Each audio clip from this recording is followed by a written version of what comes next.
আমরা তো মুসলিম, তো আমাদের এটা নিয়ে অনেকেই প্রশ্ন করেছে। প্রথমে তো খুবই কঠিন লেগেছিল, ভাবছিলাম যে কি পারবো, এটা সম্ভব হবে না হয়তো আমার দ্বারা। হ্যাঁ, আমার বাবা সবসময় বলতেন যে মেয়েদের লেখাপড়ার পাশাপাশি ওদের কিছু শিখে রাখা উচিত, যদি কোনো বিপদে পড়ে বা কোনো প্রবলেম হয় যাতে এগুলো করে ওরা চলতে পারে। তো ওখান থেকে আমি আস্তে আস্তে এই যে ক্রাফটের টুকিটাকি কাজ করতাম আগের থেকে। যখন করোনা চলছিল সেই সময় আরবান স্টাডি গ্রুপ নামে একটা সংস্থা ছিল, ওখানে আমার ছেলে ভলেন্টিয়ার ছিল। ওরাই একটা উদ্যোগ নেয় যে পুরান ঢাকার মহিলাদেরকে নিয়ে আমরা একটা কাজ করব, ওদেরকে কিছু কাজ শিখাই। আমি এই কাজটা খুঁজতে খুঁজতে আমি বিসিকে যাই, ফ্যাশন ডিজাইনিংয়ে ভর্তি হই আর পুতুলে ভর্তি হই। ছোটবেলায় অনেক পুতুল বানিয়েছি, পুতুল বিয়ে দিয়েছি, পুতুল খেলেছি। স্টুডেন্টদের যে সমস্ত কাজ ওইগুলো নিয়ে আমাদেরকে বিসিকে একদম মানে একটা ফ্রি মেলা করতে দেয়। তো ওই মেলা থেকেই আমার প্রথম এই কাজের দিকে চলে আসা। তখনও আমার মাথায় ছিল না যে কিছু করব। মেলায় আমার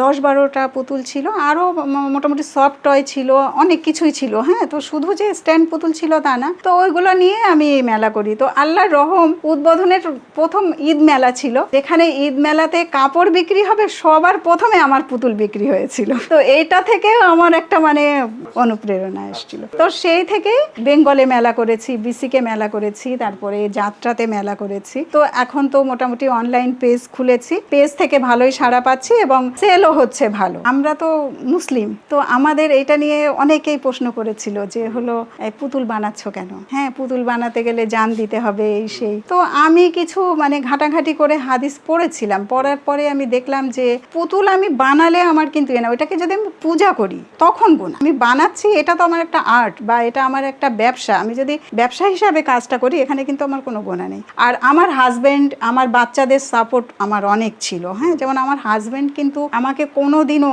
বলেনি যে তুমি পুতুল বানিও না, এবং সে আমাকে নিজেই নিয়ে যেত, প্রতিদিন নিয়ে আসতো। আমার বাচ্চা দুইটাও আমার প্রচুর হেল্প করে, প্রতিটা পার্ট আলাদা, বডি থেকে শুরু করে মানে দুইটা কান বানাতেই দেখা যাচ্ছে 1 থেকে 1.5 ঘন্টা সময় লেগে যায়। হাতের ভিতরে 2-3টা কাজ, প্রথমে মেশিনে কাজ করতে হয়, তারপরে আঙ্গুলগুলো বানাতে হয়, আঙ্গুলগুলো বানানো খুবই কঠিন, ওই সুতাগুলোকে ভিতরে দিয়ে কাটতে হয়, তারপরে এটাতে যে গহনাগাটি পরানো সেটাও দেখা যায় যে 1-2 ঘন্টা সময় লেগে। প্রথমে তো খুবই কঠিন লেগেছিল, ভাবছিলাম যে কি পারবো, এটা সম্ভব হবে না হয়তো আমার দ্বারা। হ্যাঁ, এখনই একটা কোনো কিছু করি, স্যার বলে না খুব ভালো হয়েছে, তখন ভালো লাগতো যে না তাহলে মনে হয় পারবো।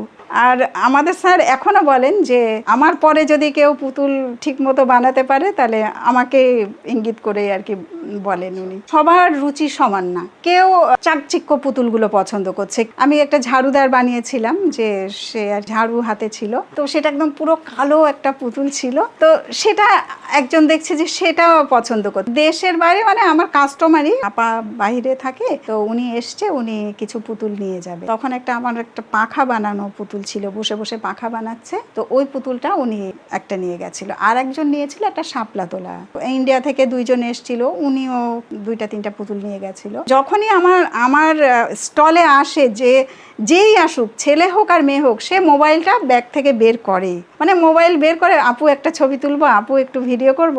ইদানিং বাচ্চাদের কিন্তু পুতুলের প্রতি খুব একটা ঝোঁক নাই। আগে যেমন আমাদের পুতুল খেলার প্রতি একটা ঝোঁক ছিল, ওই ঝোঁকটা নাই। তো একটা বাচ্চাকেই দেখলাম যে তো সে বাবাকে টেনে নিয়ে আসছে যে আমাকে বড়টা কিনে দিতে হবে। তো এটা একটা ভালো লেগেছিল। এখানে দামি ছিল সবচেয়ে বড় পুতুল 5,000 টাকা। আর ছিল ওই যে গাইলশিয়া, যেটা হলো হলুদ কোটা বা ধান ভাঙা, ওইগুলোও দামি ছিল। একটা বায়োস্কোপ ছিল। এইটা একটা গল্প, এই যে বাঁশের নৃত্য, যেটা এই নাচটা এখানে আমি তুলে ধরেছি। পালকি ছিল আমার, বেয়ারা, এখন তো পালকিতে করে বউ নিয়ে যায় না, তো ওই একটা পালকিতে করে বউ নিয়ে যাচ্ছে, এরকম একটা ছিল। এইটা আমি বিসিকে দেখেছি, পুতুলটা আছে কিন্তু আমি শিখিনি, শিখেছি কিন্তু দেখা যাচ্ছে একটাই পুতুল, এবার ক্যারেক্টার কিন্তু নিজেই তৈরি করার। তো এটা যখন আমি দেখেছি, দেখার পরে ভাবছি যে এটাকে আমি কিভাবে বানাবো। স্যারকে তখন বললাম যে স্যার আমি একটা এই ক্যারেক্টার বানাতে চাই। তখন স্যারই আমাকে হেল্প করলেন, এবং এটা আমাদের বিসিকে ফর্মা আছে, ফর্মা দিয়ে আমি সেম ফর্মাতে করিনি, আমি আমার মতো করেই করে ছোট করে ভাঁজ করতে বেশ অনেক সময় লাগে, এগুলো করলাম। এই যে মণিপুরি, যেটা এইটার অনেক সময় যায়, বেশ খাটুনি আছে। টুকিটাকি অনেক, এদের গহনা পরাতে হয় প্রচুর। হ্যাঁ, এই গহনাগুলো কালেক্ট করা মানে কষ্টকর হয়ে যায়, খুঁজে পাওয়া যায় না, দেখা যায় কি অনেক ঝামেলা হয় এগুলো খুঁজতে, তারপরে খুঁজতে এগুলো সব বের করতে হয়। অবশ্যই এর চাহিদা হবে, এটা নিয়ে কাজ করা যাবে। আমার ইচ্ছা যে আমি বাহিরে পাঠাবো।